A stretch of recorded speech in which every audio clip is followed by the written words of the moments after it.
Romaine. I'm the Education Outreach a lot lately with our office, conducting research with children. And when you need to assent, who you need to consent, who gets permission, and all sorts of stuff. So I think that this is a very topical presentation, and if you have questions over the course of the presentation, please feel free to stop and ask me. You can ask any of our IRB staff members that are here today as well. So we're going to talk a little bit about the Belmont Report and what vulnerable populations are. We're going to discuss a brief history of research with children. And then we're going to talk about the federal regulations that govern research with children. So the Office of Human Research Protections and the Food and Drug Administration. And then we're going to talk about Ascent and what needs to go into an Ascent, because we get that question a lot as well. Okay. So the Belmont Report. So those of you that have taken City know all about the Belmont Report. At least I hope you do. So published by the National Commission in 1979, the Belmont Report was written for the protection of human subjects in biomedical and behavioral research. So the three basic principles that are kind of at the crux of our ethical and regulatory reviews are respect for persons, beneficence, and justice. So we're going to talk about respect for persons in this regard, because I think this is the most important one when you're talking about children. Obviously, beneficence and minimization of risk is important, but this is where we tend to get most of our questions, is in respect for persons, specifically in the informed consent process. So we want to ensure that research is voluntary, that you're avoiding coercion and undue influence. This is very important if you are conducting research in a school setting with children, or if you are doing something in a clinical setting with children where you are the provider. And also informed, comprehended. You're not going to write an assent form in the same language that you're going to write a consent form. You're also not going to write an assent form the same for all children, because not all children are at the same reading level. You must treat individuals as autonomous agents, so treat the children as autonomous agents. And we talk about this a little bit more in the assent process. We want to ensure best measures to protect the privacy and confidentiality. So privacy, anything that is about the child, so anything that you are accessing about the child, and then confidentiality of the data collected, okay? And monitor the welfare of the subjects throughout the research. So if the child decides to change their mind or something happens over the course of the research, then they absolutely have that right. And finally, giving extra protections to those with limited autonomy.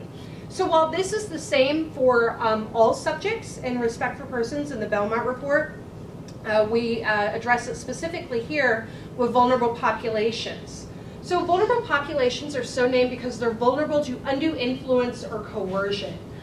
This is especially true with children who oftentimes really want to please you, or they really want to please mom and dad, or they just want to make everybody happy, and they don't want anybody to get mad at them or angry with them. So they may be vulnerable to undue influence. And undue influence is defined as an offer of an excessive, unwarranted, inappropriate, or improper reward or other overture in order to obtain compliance. So this could be something that's perceived by the child and not necessarily that you are overtly offering this reward to these children. Coercion. An overt threat of harm is intentionally presented by one person to another in order to obtain compliance. While I don't expect that any of you would stand over a child with a ruler and wave it at them and say, you better do this steady or else I'm going to smack your wrists, they may feel, again, like they want to make you happy, or that they are not going to get a good grade unless they participate in that research. And that could be something that could be coercive. Children have limited comprehension and understanding. This, of course, is based on the population. There are some kids at Children's National that are really sick kids, and they are in research all the time, and maybe they're only 4 years old, but they know about immunology, they know about oncology, they know all sorts of really big medical words. So if you are working with that sort of a population, it's okay to use those words that they may understand. But if you're working with a population that's maybe just coming into a minute clinic, you wouldn't use those types of words. So federally regulated groups, pregnant women, fetuses, and neonates, they have their own special subpart in the federal regulations, prisoners, and of course children. So when we look at children, we also look at not only are they vulnerable by the federal regulations, but are they vulnerable in other ways too? Are these children immigrant children? And maybe they have limited English-speaking capabilities. Or maybe they're children that come from an abusive situation and they're in foster care. So those would make them extra vulnerable. And we're going to look at those sorts of populations in a little bit different light than we would just, your run-of-the-mill everyday kiddos. So a little bit of history of research with children. I'm sure that some of you may have heard of some of these. So Hessen fish, baby Albert, and Willowbrook. If you know of any more, just shout them out. So Hessen fish, it was a scurvy experiment. Between 1914 and 1920, Alfred Hess and Mildred Fish conducted studies on etiology of scurvy. So institutionalized infants were not given orange juice, and they were withheld vitamin C in the orange juice, and they developed hemorrhages that were associated with scurvy. And we don't really have this problem in the 21st century. Is that what century we're in now? I have no idea. I heard something yesterday, 20th century. I was like, wow, that's a blast from the past. But there's not really a problem with scurvy, but at that time, children were not as well nourished as they are today. So there were similar studies performed to determine the etiology of rickets. And when details of these studies became public, journalist and social reformer by the name of Konrad Berkovici wrote, "No devotion to science, no thought of greater good to the greater number can for an instant justify the experimenting on helpless infants, children pathetically abandoned by fate and entrusted to the community for their safeguarding." So while these are children as a vulnerable population, they're extra vulnerable given the fact that they are institutionalized children. And maybe they don't have primary caregivers, they don't have parents, they could be in a foster home, okay? So this was one of the first studies that came out that demonstrated the use of children as a convenient population, okay? Or an easily exploitable population. Who knows the Baby Albert studies? Yeah? Have you seen the video? Or you're going to today? So researchers Watson and Rayner wanted to study if fear was learned by attempting to induce a learned fearful response. So this is very similar to Pavlovian response, where they would ring a bell and give the dogs dog food. Dogs would start salivating. Very similar. Researchers would make loud noises whenever baby Albert was presented with a rat to induce fearful response. Children initially, I see you looking like, oh, a rat. I feel that way too, but why are you scared of rats? What has conditioned you to be scared of rats, right? I'm taking a little Quentin Tarantino moment here, but what has conditioned you to be scared of rats? In this instance, the child was never scared of rats. He was just like, oh, fluffy little animal that wants to play with me. So what the researchers would do was bang something very loud when he was introduced to the rat. Prior to that, he had had no fearful response. Eventually, every time he was presented with the rat, he would get very agitated and start crying and become very upset. This was not exclusive to just the rat. It also included a rabbit, a dog, even a fur coat. So the really horrible thing about this was that the researchers did not attempt to reverse this conditioned learning. And baby Albert was sent off on his way with his mother, probably still fearful of dogs and other animals to this day. All right, so I have a video, and hopefully it's, granted this is from the 20s, so it may not be that great, but it kind of gives you a little bit of an idea about the conditioning study with baby Albert. So there's the baby. You see they give him like a little monkey. By the way, they're really not that nice to this monkey. So he's not showing any fearful response. He's just like, hey, little monkey. Somebody to play with.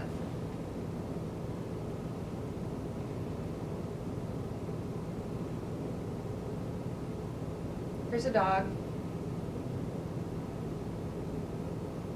He's not showing any fear of the dog. I mean, it's kind of big, so he's like, hey, this dog's kind of big. But he's looking at it, he's like, hey, dog, what's up?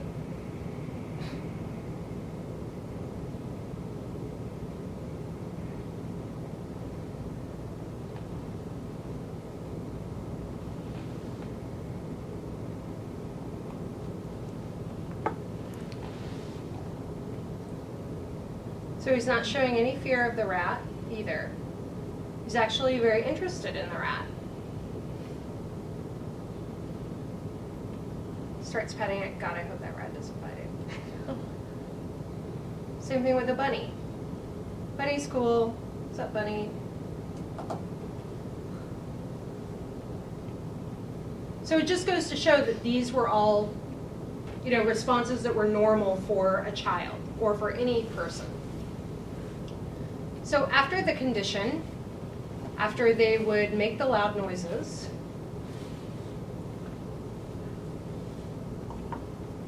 I think somebody's talking here, but I don't have that. So after they would do the condition, then they show what happens after they would induce these noises.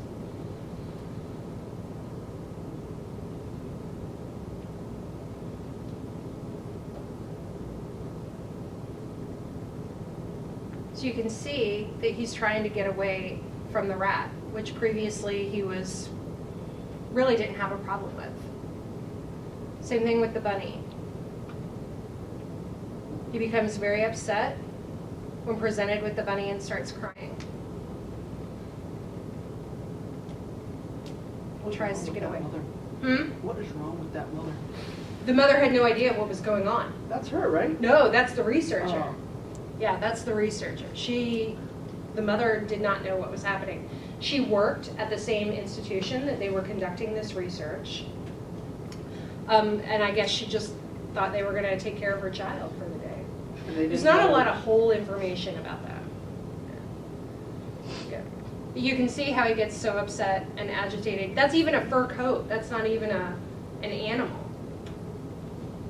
And the same thing, that's just creepy. Yeah. That mask is creepy all around.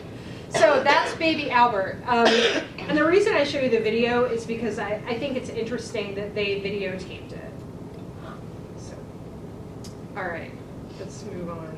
That other picture is kind of scary, I think, too. Oh yeah, that picture, that's not a real thing, by the way. that creepy picture up in the corner, that was from a Russian sleep deprivation study that has actually proven to be false.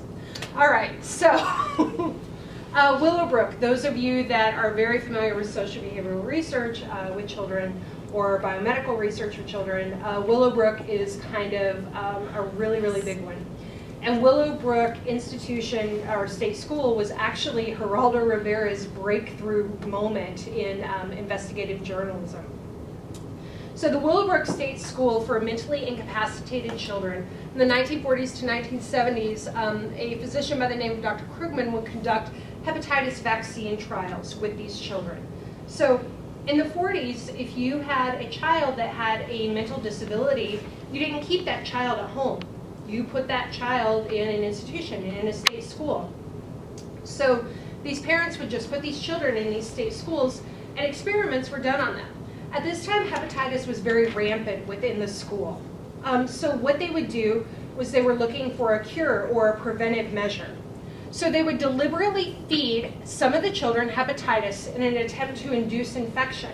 And their justification of this was, well, hepatitis is so rampant anyhow that they're probably going to get it sooner or later, so we're going to go ahead and give it to them to make sure that they get this infection. They would give half of the children antibodies and then give a virus to others to confer immunity. So this actually led to the distinction between hepatitis A and hepatitis B. So some immune children would experience a second attack after the inoculation. This is how you determine that you have to get 3 shots for the hepatitis B vaccine to actually be effective. So the study was actually approved by the New York State Department of Hygiene's Ethics Board, and parental consent was sought. However, the parental consent form just said that the children were going to be given a treatment, but did not indicate that it was for research purposes. Additionally, in order to have your child at this state school, you had to agree to have them in this hepatitis study. So basically, it's a huge violation of what is now the Belmont Report. But keep in mind, at this time, there were no ethics to our research regulations that would prevent this from occurring. So this is just a brief overview of some of the history of research abuses with children. So then, when we talk about the federal regulations, going back to the National Commission that we learned about in the Belmont Report, among the charges of the commission was to identify the requirement for informed consent to participation in biomedical or behavioral research by children. So the report, not the Belmont Report, but the Commission's report on research involving children, was published in 1977 and largely translated into regulations as 45 Code of Federal Regulations 46 Subpart D. So this is the additional protections for children as research subjects. So this is the child subpart of the federal regulations.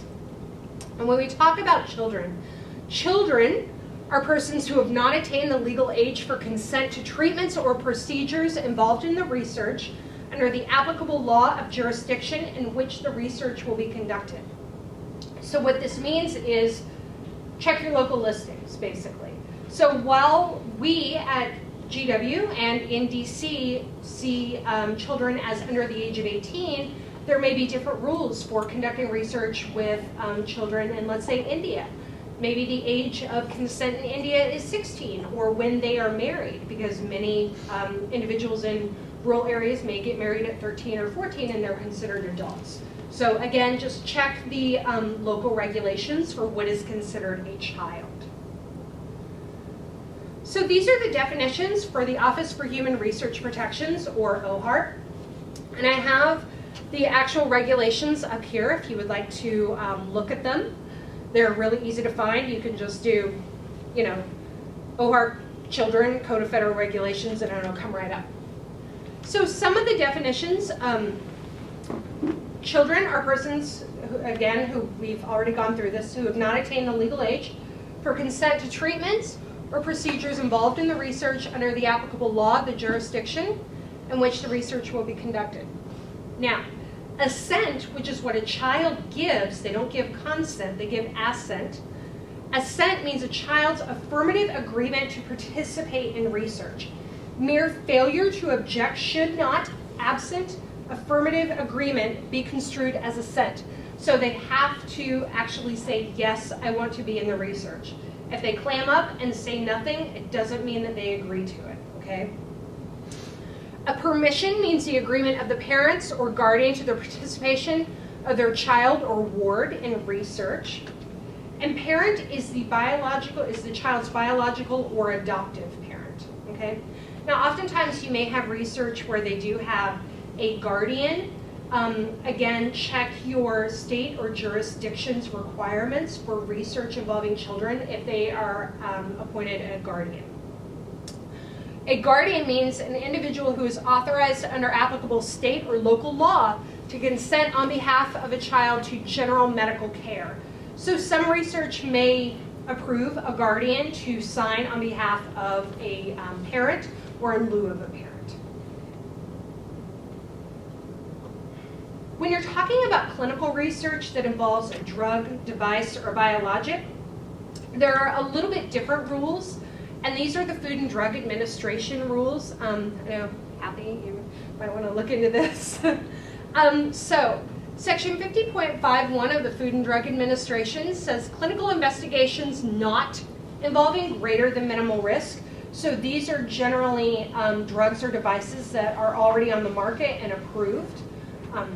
Any clinical investigation within the scope described of this chapter in which no greater than minimal risk to children is presented may involve children as subjects only if the IRB finds that no greater than minimal risk to children is presented and adequate provisions are made for soliciting the assent of the children and the permission of their parents or guardians.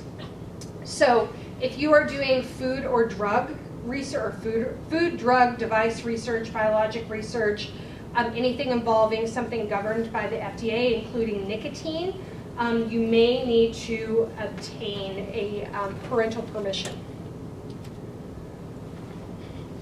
So if the study is greater than minimal risk, but presents the prospect of direct benefit to the individual subject, they do allow that research to occur, but the IRB must look at and find that the risk is justified by the anticipated benefit to the subject, so there has to be a benefit to the child.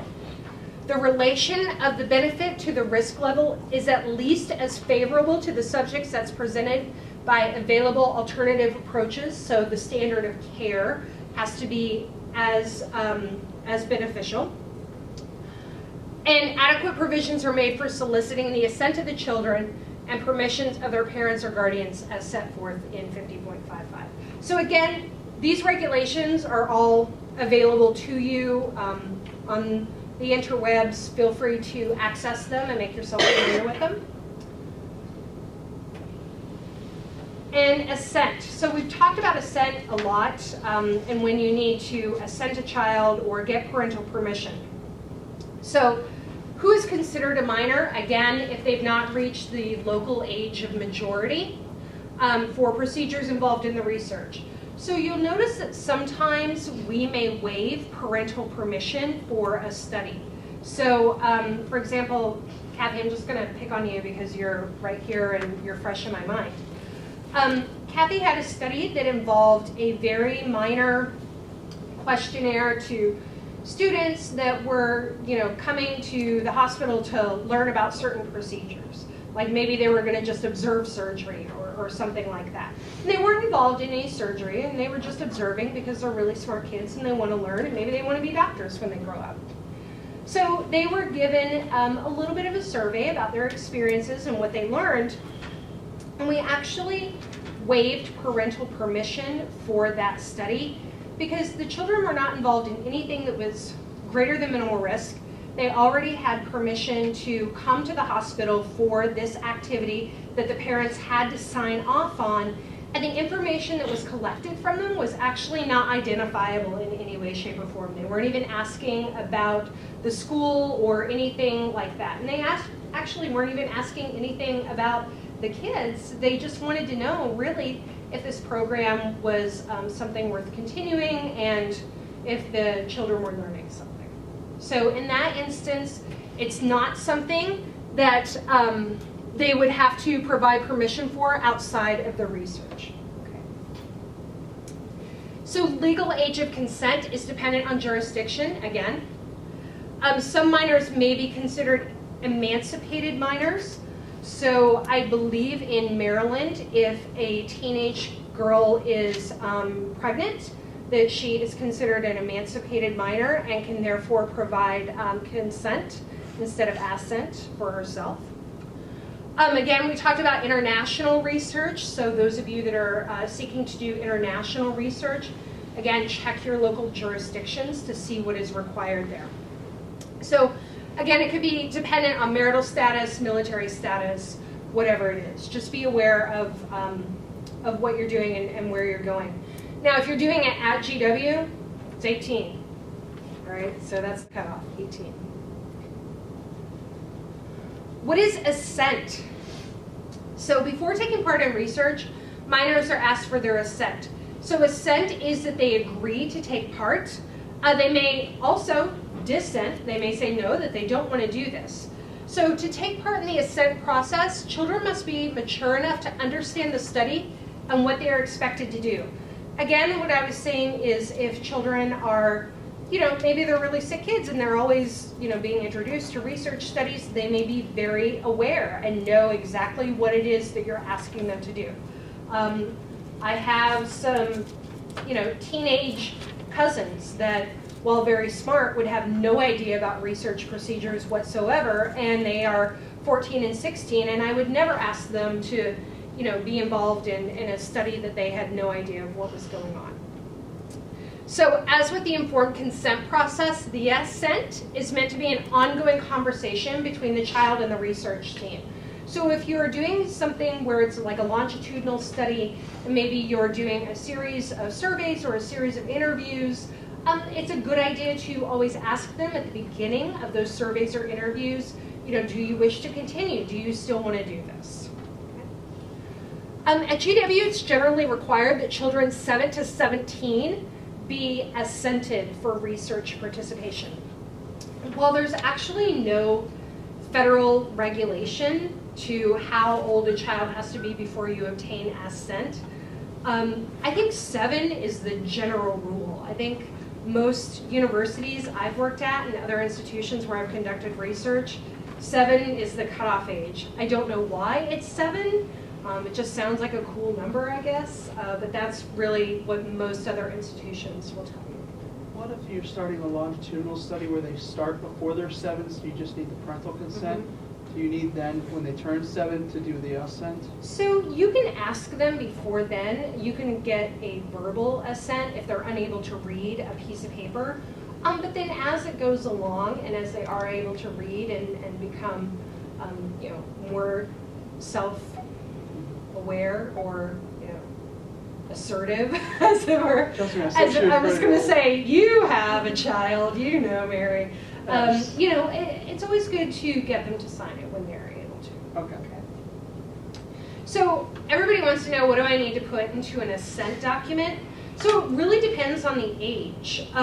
So for toddlers or pre-K or kindergarten kids, maybe they can't read yet. I know some could read in kindergarten. Again, I said I had really smart cousins. My little cousin was doing algebra in kindergarten because he got bored. So he started doing algebra in kindergarten. So it really depends on the maturity level of the child. But generally something like, do you want to play blocks with me? I mean, you wouldn't say, I'm doing this research study and it's about how you put blocks together and what your thought processes are. Just do you want to play with me? And those are the sorts of things that you can get from them. Because they're actually giving you assent. If they say, yes, I do want to play with you, or no, I don't want to play with you, and they're dissenting.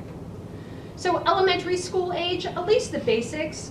So what's involved, how long, that it's voluntary.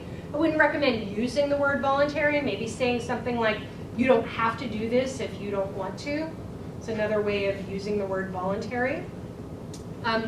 Middle school to high school, you can usually use something a little bit closer to an adult consent form at this age. We tell people to write their consent forms at an 8th grade reading level. So we presume that children who are in high school can read at that 8th grade reading level. Maybe not. Maybe it's a school that's they don't have a lot of education. I'm from West Virginia, and I know a lot of kids that I went to school with would not be able to read at an 8th grade reading level. So maybe you would break it down just depending on their educational level. So clear statements that the choice is up to them. Use something like, no one will be mad at you if you don't want to do this. You can still come to this clinic and you don't have to do this if you don't want to. We're still going to see you. We're still going to like you. We're still going to treat you the same. Even though your mom or dad say it's okay, it's really up to you. It's your decision. So put the power in their hands. And again, be careful with words that aren't really appropriate. So the word participation, that's not really appropriate for a child. The word voluntary, research, data. There's a lot of other words that you can use besides that. And finally, an assent should have the following information in it.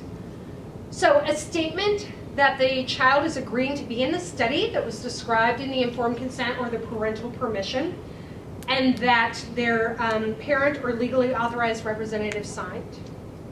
A statement that the child has been told what it means to volunteer for a research study. A statement that the child is making their own decision. A statement that the child can decide to quit the study at any time and no one's going to be upset with them. So you see, if those of you, bless you, Kevin, those of you who have written a consent document, it's very similar to what goes into a consent. A statement that the child is told what's going to happen to them, that they can ask questions at any time, and that the doctor or research team will answer them.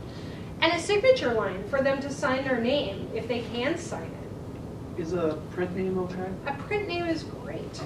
There's no regulatory requirement for that. This is just a general guideline. Okay. And as applicable, if there's a checkbox to that they can check that they want to be in the study, you know, maybe they want to have a checkbox. A short statement that the parent believes that the Ascent document has been read by the child and that the child seems to understand it. So if the parent wants to sign off on that, this is especially helpful with those greater than minimal risk studies. And a signature line for the parent or the LAR. Okay. Now, would you need, we have the Ascent, but you still need a consent with the parents since they're signing this? Correct. Okay. Yes. The parent will still need to obtain, you'll still need to get permission from them. Unless we've waived parental permission for some reason. You know, if it's like a high school student, you know, they're a senior in high school and you're not doing anything that would be considered minimal risk, if it's a less than minimal risk, then there are, you know, some studies that we may waive parental permission. Okay. So that's about it for an Ascent. Ascent is really easy to write. We do not have an example of this on our website. However, we may have it in the future. But really, if you just pare down a consent form, an adult consent form, and make it really, you know, straightforward, to the point, use words that a child will understand, then I think you're going to be good. So the minor must assent to the research, and IRBs are charged with determining if the population included in the research is capable of providing assent. So oftentimes in an IRB meeting, you know, we may look at children that are, you know, around 6 to 7, and we say, well, you know, can they provide assent? Can they truly provide assent? And then we start looking at the population and what it is that we're doing with them. Take age and developmental level into account. Is assent developmentally appropriate? And we oftentimes break assent down into 2 different groups. So like 7 to 12 and then 13 to 17. So the 7 to 12-year-olds, you're going to have you know, a lot shorter sentences, smaller words, and then the 13 to 17 is going to be a little bit closer to a consent. All right. This is a really good one here, this chart. Who gives permission? So oftentimes we will get questions of, you know, do I have to get both of the parents' permission, or can I only get one parent's permission? So I have the actual Code of Federal Regulations up here, and then what parental permission is required. So research not involving greater than minimal risk, you know, your minimal risk studies, your less than minimal risk, so you're exempt and expedited. One parent has to give permission. So research involving greater than minimal risk, but presenting the prospect of direct benefit to the individual subjects. One parent, okay, we don't need to have 2. Research involving greater than minimal risk and no prospect of direct benefit to the subjects, but may likely yield generalizable knowledge about the disorder or condition of the subject. Both parents have to sign, okay? And research not otherwise approvable, which presents an opportunity to understand, prevent, or alleviate a serious problem affecting the health or welfare of children. Again, both parents must sign. Now, I say both parents must sign if, in the event that the other parent is, you know, not available, maybe they're incarcerated, maybe they're deceased, maybe there's only one parent that has custody, maybe it's an adoptive situation where it was a single parent adopting. In those situations, the IRB understands and we get it. But whenever possible, if your study falls into these 2 final categories here, then we would prefer to have both parents. And we may put that caveat into your approval letter. Okay. Again, this is not something that we made up. This is federal regulations. So feel free to look at them, review them. You know, if you have questions about how many parents need to sign and when, or who needs to sign. Any questions that anybody has about research with kids? Yeah. What if the research is on sexual abuse that could be perpetrated by a parent? We may waive parental permission in that instance because it's actually for the safety of the child. And if that child is living in like a foster home and has a guardian or a social worker, we may seek permission from that guardian or social worker. That happens actually more often than you would think. Yeah. So we would not require parental permission. We would require guardian permission in that instance. Other questions about research with minors? Anything anybody over here wants to add? No? You guys are so chatty today. And the ones that say at least one parent has to, what if Mhm. one parent does, but the other parent says no? Oh, you would have asked me that. Sorry, I have another question, but I won't say Don't it in tell front them. of. No, I mean, you know, in that situation, then, I just don't do it. Okay. You know, I wouldn't really get involved in something like that. That's my personal feeling. Now, if it's something where both parents have to provide permission and one says yes and one says no, then you're just in like a really big tussle there. I don't get involved in family squabbles. I just, I can think of an example of, where one parent consents, and then later on, one parent says, the other parent says, I would not have consented to this. Yeah. I wanted to stop, and, Yeah. I just didn't. Well, and in that, if that situation arises, then you can withdraw the child if the other parent says, they don't want them to be involved, and you can withdraw the child. And I would definitely report something like that to the IRB, just kind of, part of your covering yourself and you're covering us and you're making sure that we are aware of the situation, because while it's not necessarily something that we would consider a problem, it is unanticipated, and it's kind of, it is a research-related issue. It's not a complaint or anything like that, but just so long as you're making us aware of the situation, if they come back and complain, you're covered, we're covered, everybody knows what's going on. I would say just make kind of a note to file or progress note about your discussion with both parents, and that you withdrew the child and then a certain date. Yeah, but I mean, I think as a researcher, you're in compliance if you were required to obtain parental permission from one parent, and you did. So then if the other parent withdraws that, then how to document that. Okay. Thank you. Thank you. And in any time, this is outside of just parental permission, but especially for any research that involves clinical procedures, there should always be some type of source, a note to file kind of thing, or a source note that you make about the consent process or parental permission process that you're having with someone. So it's recommended for GCP purposes, rather than just getting a signature on a piece of paper, especially if it involves any clinical type of research, to actually make a note in your study file that says that you had this conversation with them on this time, and a little beyond with the consent, just a signature on a consent form. Because a lot of your studies, especially, they may involve, where one parent says yes and the other parent says no. I mean, if they're doing something athletically based and, and they say, yes, it's okay, and then the other parent picks them up from, a training session, and then all of a sudden they say, whoa, I don't want them to do that research. No, I can see where that would happen. Another question I had is, let's say we make the Ascent document at an age appropriate. Uh-huh. Is it okay for us to help the child read that? Let's say we made it for an average 7 or 6 or 7 year old kid, and we have a kid that's really a little behind that, and they Or a little dyslexic or something like that. Is it okay to read Yeah, that? absolutely. I mean, you can read it to them. You can, read it with them, explain what these words mean. Okay. It's the same if you were consenting somebody. I would expect you to go through it with them as well. So yeah, same situation. Because I had that situation when I was doing my football study where 9-year-olds could not read our Ascent form, and we had to. I didn't know if that was still okay. This was 15 years ago. Yeah, I was like, wait a minute. 15 You didn't tell me years. about this. So 15 yeah, years I ago, mean, you Michigan can State. definitely, you know, because there may be a lot of words in there that they don't understand, and you can even put that at the beginning of the Ascent. There may be words in here that you don't understand, and it's okay, you know, ask us questions, you know, talk to us, let us know, and then you can kind of go through it with them.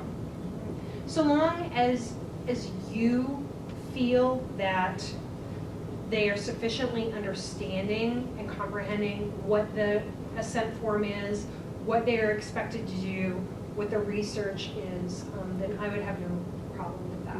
And I would say if you ever have any questions, I mean, ideally, consent, assent, and parental permission should always be a process. It shouldn't be you passing a document across to someone, having them sign it. It should always be, you know, you have them read it, and then you come into the room with them, you discuss it with them. A good way to ask if they understand it is to ask them questions. So, you know, after you have the discussion with them, say, okay, so I just want to make sure you understand this. You know, do you, what is the purpose of this study? And if they're kind of along the right lines, then you can go, you know, next question. What do you do if you want to stop participating? Just ask a few questions to make sure that you think that they understand it.